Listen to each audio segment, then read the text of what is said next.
Our football team has 21 returning starters, and we're really excited about this upcoming year with all that experience that we gained last year. It took some lumps, but we gained a lot of experience. We have a wonderful home schedule. We finally get Michigan to come back to Lincoln. They've only been once since we joined the league. I don't know how that happened.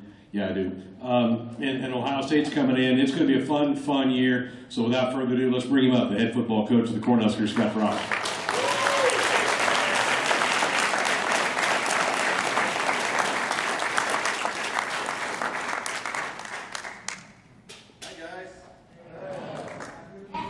Good to see everyone.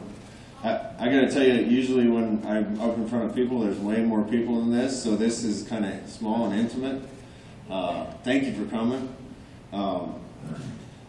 This is my hometown. I feel very comfortable here. I went to high school 20 miles down the road. Have a lot of stories about coming to Kearney and being here. The first year that I signed at Nebraska and came back to coach, we went and did a couple of these things in like Columbus and other places, and I think there was like 4,000 people there or something crazy. It tells me I better start winning. Starting to feel like Charlie Daniels' band. Used to be really big, now he just plays county fairs and stuff like that. There are a lot of media people here. I want to thank all you guys for driving 2 hours and 3 hours to come to a press conference in Kearney. I'm just joking. We could do that anytime. If they weren't here, I'd be really upfront with you guys. But there's 120 people in North Platte, and they were awesome. And we're here now in Kearney. And I'm going to do the same thing I did there. Rather than sit up and do some pre-planned speech or something weird, I'm just going to ask you guys for questions and try to be as honest as I can be, even though there's a lot of media guys in the room. I gotta be careful. Is that all right with you guys? All right. Somebody fire away. Yeah. How are you feeling about the outside linebacker position with you haven't been able to generate sacks what do you think now? Outside linebacker position. It's interesting. If I had to pick two position groups that we've really needed to get right, that were probably in the worst shape when we got to Lincoln, it'd probably be receiver and outside linebacker. Nebraska has a history of having those guys now. I mean, you talk about Broderick Thomas and Dwayne Harris and Travis Hill and Grant Wistrom and Jared Tomich and Van Bosch and Kelsey and Rucker and I don't want to leave anybody Carricker. I don't want to leave anybody out, but we've had a lot of those guys that can get after the quarterback. Feel way better about it now. A lot of that has to do with Coach Dawson's coaching. We're going to be experienced there. It was great to get Garrett Nelson a lot of reps and experience there. Caleb Tanner keeps coming on and has a ton of talent there. We recruited some young ones that are really good. But there's no doubt you're a better team on defense when you have somebody that scares the heck out of you coming off the edge as a pass rusher. We'll keep trying to recruit as good as we can and develop the ones we got. But I feel way better about it than I have since I've been in Nebraska right now.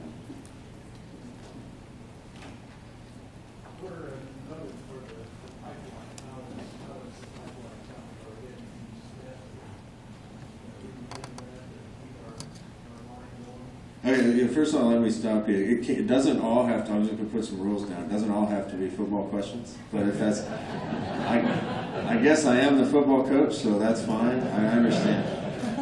Pipeline. Listen, when I was here, we had the best offensive line in the country. We need to get bigger, we need to get stronger, we need to get better up there. I couldn't be more excited about what we have there than what we do right now. We played our last conference game last year, and we're starting 4 freshmen on the offensive line. COVID's been weird because every kid on our roster got an extra year. So right now, we got guys like Turner Corcoran that has 4 years left to play, and Piper has 4 years left to play, and Juergens has 3 years left to play, and Benhart has 4 years left to play, and Banks has 4 years left to play, and Murray has 4 years left to play. Teddy Prohaska has 5 years to play, and Henry. We're young. That being said, we played in that game with 4 freshmen last year and did really well. We got the guys we need to make the pipeline what everybody expects the pipeline to be right now. And some guys, and Sickerman and Hickson and other guys, some guys that haven't played a lot but are going to be really good for us. it's tough to be a freshman in the Big Ten, especially, or probably the SEC too, and be dominant. You know, it's just not very often a puppy beats up a grown dog, right? It's tough to be dominant as a young guy, but that group we have right there is young but experienced already, and we're going to get really good play out of those guys for a long time. So, of all the position groups, that's probably the one that I feel like I'm as excited about as any. Yeah, where are you from? Lexington. Okay. Did you go to Lexington High School? Where at? Wausau, Nebraska. Okay. Yeah.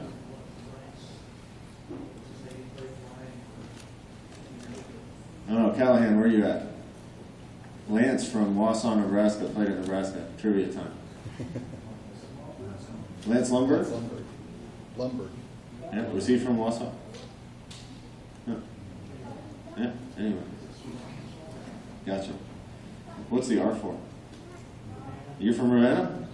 Okay. Well, I played Kearney Catholic. I played Ravenna. That was an old Loup Platte conference back then. Kearney Catholic, Ravenna, Loup City, St. Paul, Centura, Gibbon, Adams Central. Been in Ravenna a lot of times. So, anybody else got a question?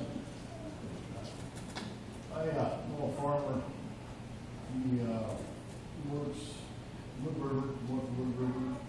And he said that when you were a young man, you went out and helped farm. So you know what hard work is. Is I that, don't know man's name, but that's what he told me. is that the question? Or is there a question in there somewhere? Where do you farm? Here originally? Yeah. Oh, Pennsylvania.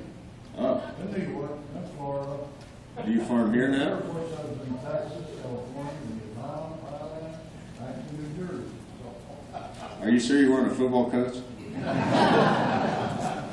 If you moved around that much. Where's your farm now? right here. In I'll Kearney? tell you what, I've lived all over this country. It's one of the nicest places there is, right here. Amen. Amen. Let's give a round of applause for that.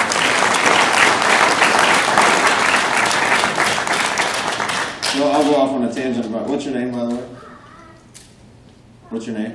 Alex Dixon. Alex? Yes, sir. I'll go off on a tangent about that real quick. When I was growing up, my parents were coaches. But they wanted us to learn the same values of hard work and everything that they learned in Malcolm, Nebraska and Cedar Rapids, Nebraska. So they put Steve and I in every athletic thing. How I started lifting weights when I was in 5th grade with the high school kids.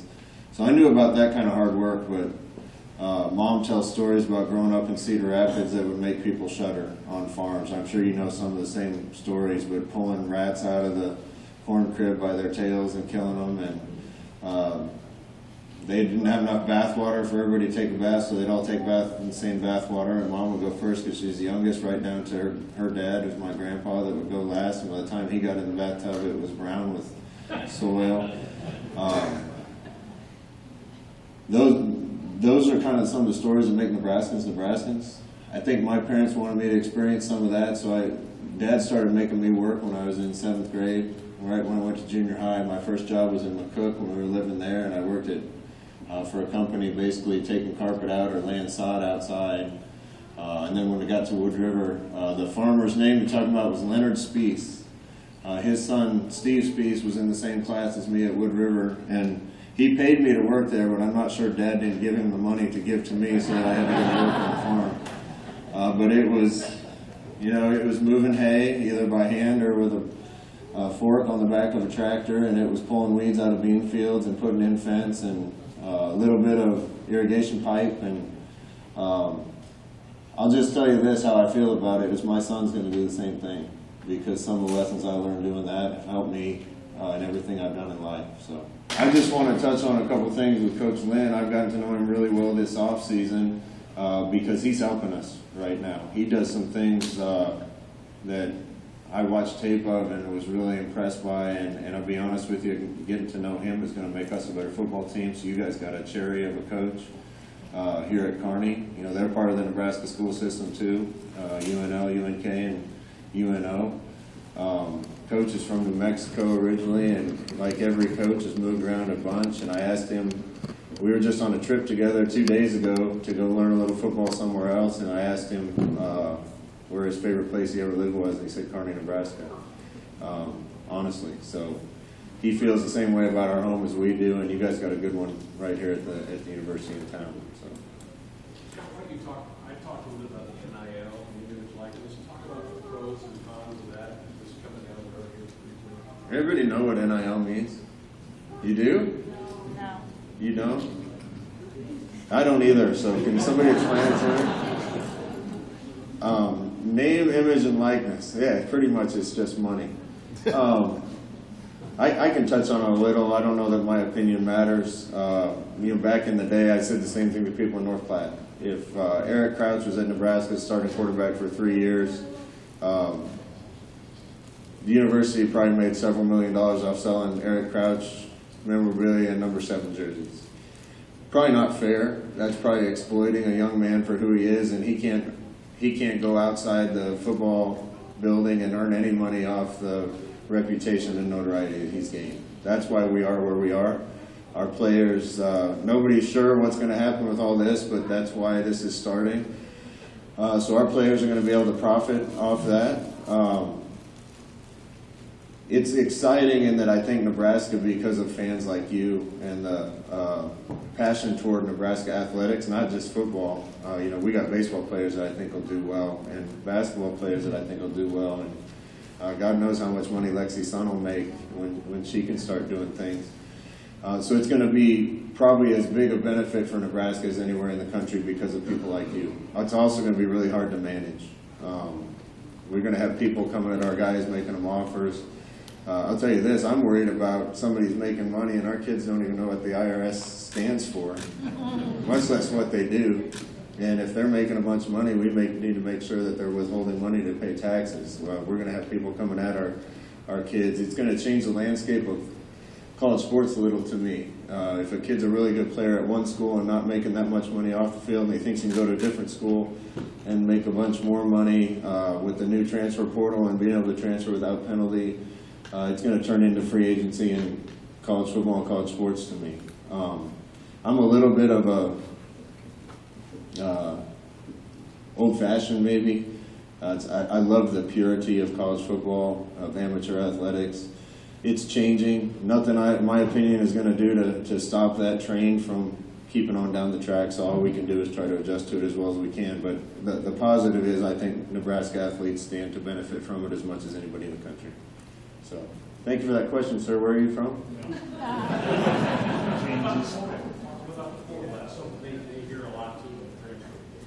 Yeah, transfer portal. I'll tell you this. I'm not sure I can say I think that's a great idea either.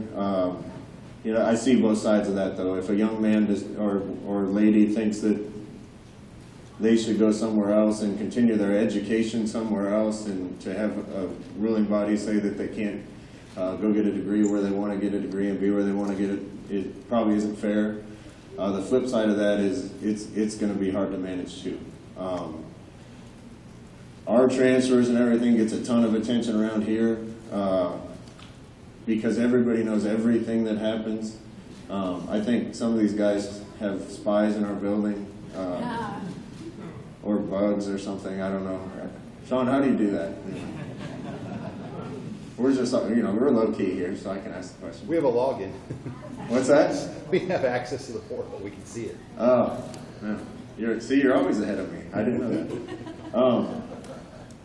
It's funny, I called another coach in the conference in about, I suppose it was in March, and he answered the phone and said, transfer portal hotline, because he had like nine guys leaving his program, which was way more than we had leaving the program. But around here, you'd think we were reading stuff, you'd think we were the only people that had anybody leave.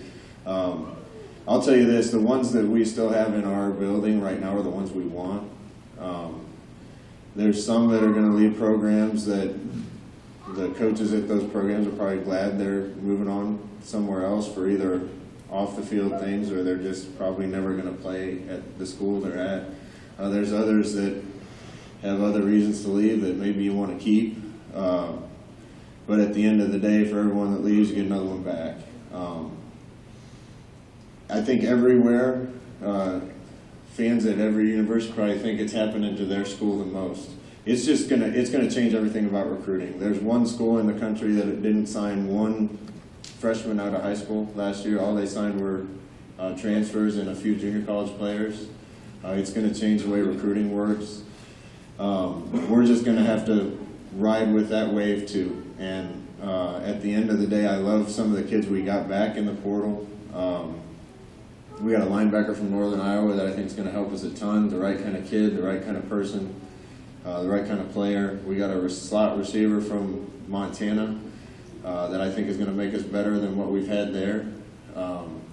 Named Samari Toure. So it's going to change how we're recruiting a little. The one thing I don't want to do is it's been a 3-year process for us to get the culture of our building and the character of our team right. And this is the best I felt about it by a mile since I've been in Nebraska. You got to be a little careful about bringing too many people in that are going to upset that. And we're always going to keep 3 or 4 in our back pocket if the right guy pops up for us to get in the transfer portal, or if we have a hole that we think we need to fill. But for the most part, I want to build this the right way, and I think we are and we have. And otherwise, we'll do the best we can to try to navigate these brand new waters.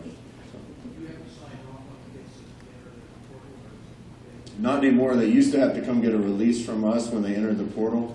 And when they entered the portal, we could either support their transfer or not. If we supported it, that gave them a chance to get immediate eligibility. Now, they called our compliance office, put their names in the portal, and I've had a couple that haven't even told me they're going to do it. So it's interesting now, but kids can transfer one time, penalty-free, and be able to play immediately at the next school. Coach, do you think with all the people transferring and putting their name into the transfer portal with that pendulum swing, there's probably going to be a lot of people who are going to end up being with a musical chair type deal where they don't have seats at the table because they go in there and they're not that good? There's no question it's going to be risky to put your name in the portal. I'll tell you this, it's not supposed to happen, but the ones you really want that are in the portal, they already know where they're going before they put their name in the portal, which is tampering and illegal, but that's the way it's working. At one point, I think there was 1,100 kids in the portal. There's only 120 some Division I schools in the country. So there's going to be a lot of kids left without a seat, metaphorically, when the music stops. The other dangerous part is graduations rates go way, way down when you leave one school and go to another. Heck, we had one leave that's already left the next place he's going and headed to another place.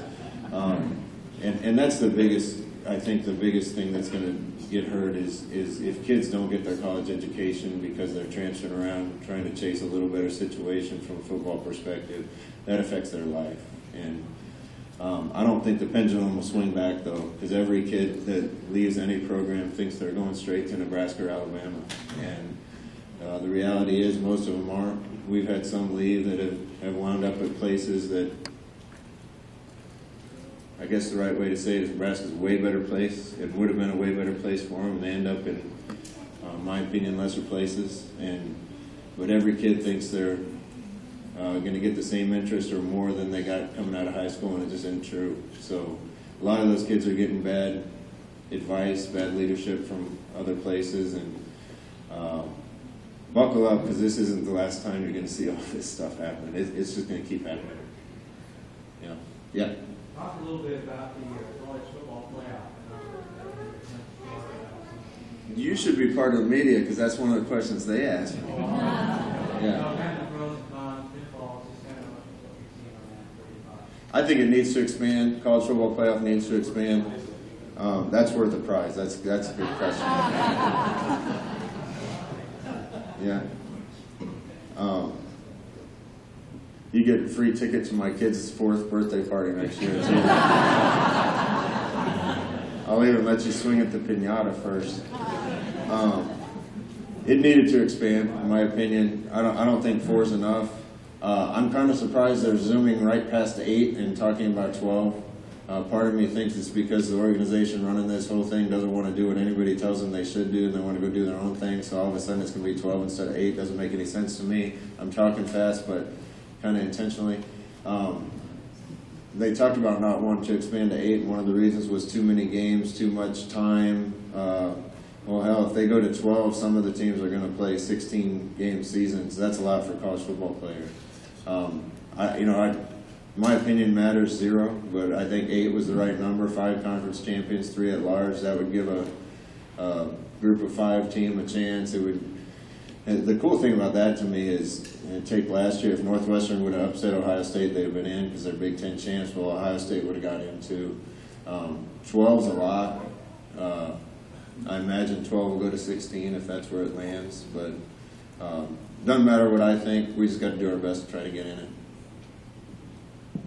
Way in the back. Are you going to make it to any concerts this summer? Am I going to make it to concerts this summer? Your friend Casey Donahue's at the Furnace County Fair. Is he really? July 16th in Beaver City. Beaver City. Yeah, let me know if you need some tickets. You guys want to hear the worst joke my dad always told all the time? I lost Dad in September, and every time we'd be driving down the interstate, because all he did was put us in the back of a Ford at County Line extended van and drive us somewhere in the western United States to camp somewhere. That was our vacation. We'd go by Beaver Crossing, Nebraska, and he would go, "Hey, Scott, wake up. Is there really a Beaver Crossing, Nebraska?" And I'd go, "Yeah." And he goes, "How long do you think it'll take you?"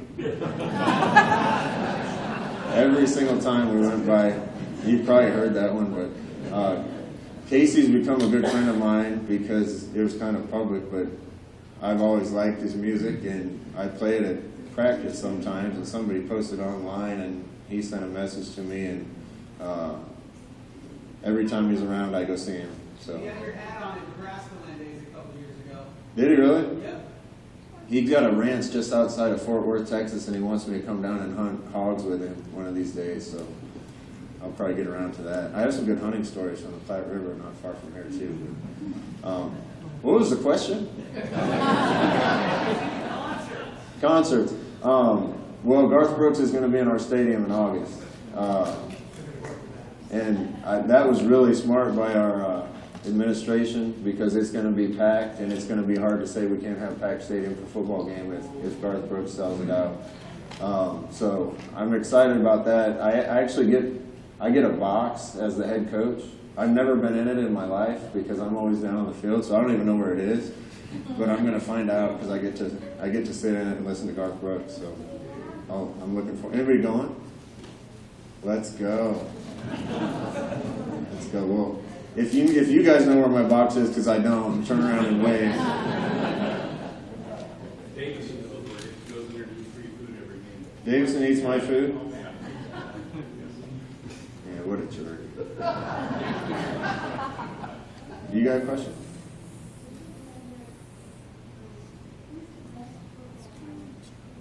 That I've ever seen, or that is on our team now? That's on our team right now? Who's the best football player? Who?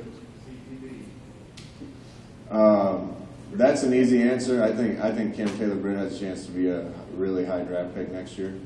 That being said, we got a lot of really young, talented. Hey, give me that up there. Really young, talented football players. So these things are really slick, and I got to throw these out as prizes for people that ask the best questions. And you guys remember how I threw in college? That's why I played DB in the NFL. Well, we're gonna give this a shot. You gonna catch it? Yeah. Good question.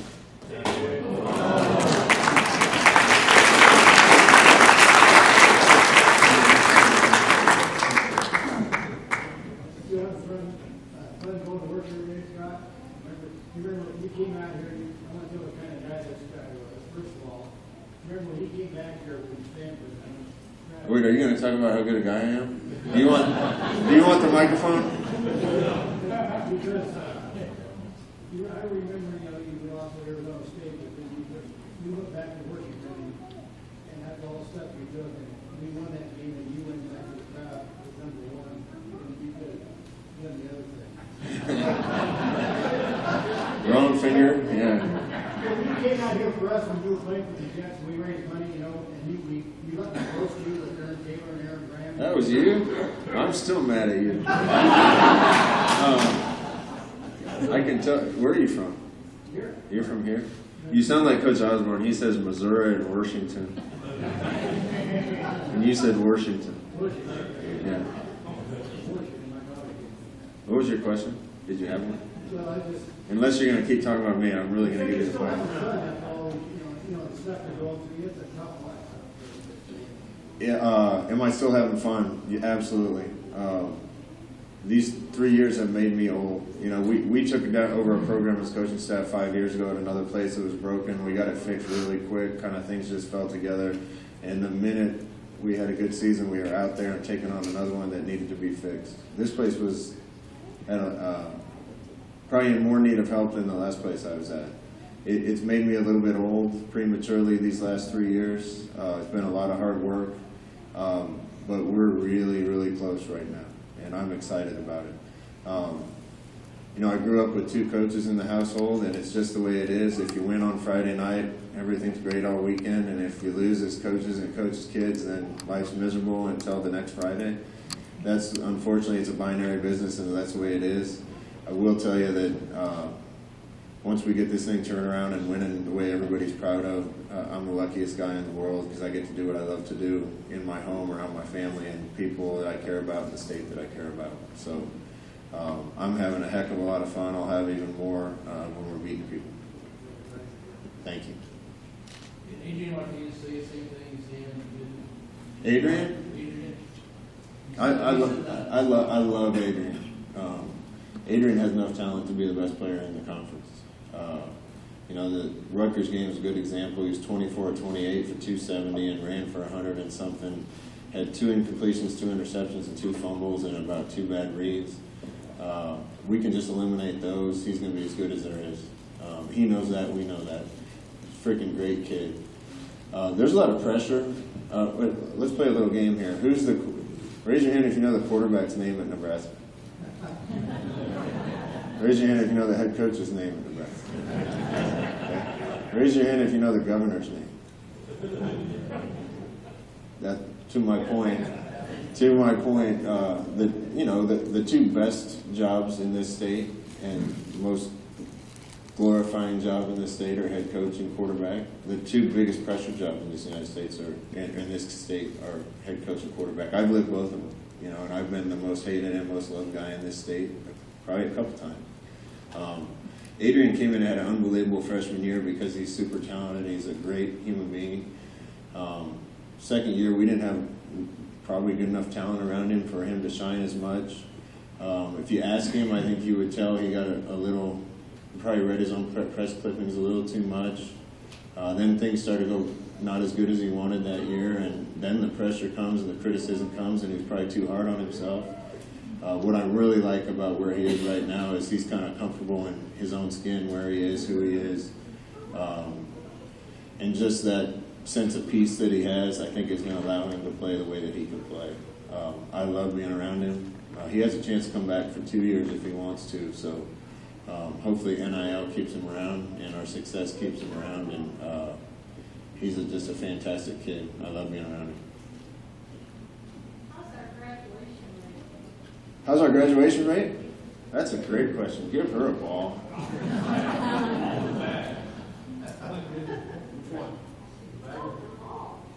Bag or ball? Can you catch? All right, there you go.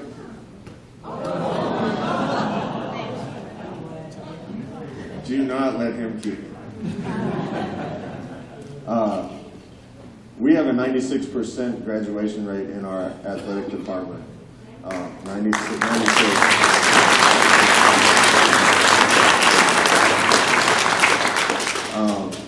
It's the second highest in our. It's ranks really high in the nation. Second highest in our conference to Northwestern. So our academic support people do an unbelievable job. Dennis LeBlanc, who's been there since I was there, and the rest of his team. We're really proud of that. We also had 3 semesters with the highest GPA in Nebraska football history on our football team. I know what you're thinking. We need some more dumb guys that can run faster. And you might be right, but we're really proud of the way our kids are conducting themselves in the classroom and off too. Oh, there's a lot of hands in the blue. Wait, right here. You first. Yeah. What's it feel like to play in a championship? Nothing in sports like winning a championship. Nothing in sports like winning a championship. Hope I can let you see one in your lifetime. Yeah. What do you like most about your new receiver group? New receiver group? Trying to think how far back to go to answer this question. When I walked into the door at Nebraska, we had 4 receivers on scholarship. We usually are going to carry 10 or 11. One was Stanley Morgan, who was awesome. Love coaching him. Leader, winner. He's with Cincinnati Bengals now. One was JD that left our program. The 2 others transferred out. It's been a process to get that in shape. One thing about our league as compared to maybe the league I was in before I came is it's hard to just go get a kid and plug him in and he's good in your league. This is a big boy league and developing players matters. I coach at Iowa's been there a long time. Coach at Wisconsin's been there a long time. They got a chance to get young kids in the program, put them in a system that's already built, let them develop. We were trying to solve a lot of those problems quick. This is the best I felt about it. I love the group we have. Omar Manning's had some off-the-field issues, but he's super talented. Oliver Martin's a kid we got to transfer in that tested the best on our team and is really talented. Don't want to leave anybody out here. Samari Toure is a transfer we got that's a senior. He's just a pro, comes to work every day and does the right things. Xavier Betts is from Bellevue West. He's super talented and doing a good job growing up and figuring it out. Lonte Brown's a kid that got hurt in spring, but is super talented. Levi Falk played a bunch for us. He was a transfer. Wyatt Lever from Winona, Nebraska. Is good enough for us to win in the league. He's tough as heck. We love him. Will Nixon was hurt last year. We're really impressed with what he did before and after he got hurt. We're the deepest we've ever been and most talented as a group that we've been since I've been in Nebraska. So that's going to help Adrian a lot, along with the tight ends that he has to throw to. He's going to have some guys getting open and being reliable for him. That's going to make a big difference in his play. Yeah. A prideful moment for us was your press conference in the spring of 2020 when you said that your players, your community, your state deserved game schedule to play. What confounded me was that event seemed to unsettle the dispositions of the entire college sports world. And I still don't have a handle on what all happened. And what does that mean? And what I think in my heart it tells me that is it shows that your compass is pointing in a direction that fans will follow, even if there are obstacles. But I do not understand what the nation considers in how we hold ourselves. Do you understand with maybe time is necessary? I would probably say a little more than I should say here, but I appreciate you saying that. COVID came in, and to everybody's defense, nobody knew what it was about. Nobody knew how serious it was. Nobody knew what to do for sure, so nobody had the right answers. All I'll really say is I think I've been public with this. I'm not saying anything newsworthy. I think that the decision to cancel the football season was a mistake. We saw it coming, kind of knew that was where it was headed. I think the people that made that decision did it under a little bit of a false pretense with some false information, did it prematurely and kind of thought everybody around the country would follow suit, and they didn't. If you look at that decision now in the light of the fact that NFL went off and college football went off and high school football went off and junior high football went off and elementary school football went off, and you don't hear about one kid or player being hospitalized, much less anything worse than that. So it was a bad decision. I'm glad we arrived at the right decision. But when that decision was made, we wanted to look at every option we possibly could if there was a possibility to play. And I appreciate you saying what you said, because I look back at our stance on it, and we took a pretty strong stance on it. I'm not sure if I'd do it again because it put the crosshairs on us. There was media people, national media people, that were sicked on us to put us back in our place a little bit intentionally. There's another school in our league that said and did the same things and didn't get the same treatment. Is what it is. I'm not sure I'd do it again as boldly as I did, because I think it possibly put us in a bad place where we're going to get worse schedules and those types of things by being vocal. But it was 100% the right thing to do. And you got a lot of people down there, from the president to the chancellor to the AD to people in our office, that are going to do the right thing even if it's not popular, and I am proud of that.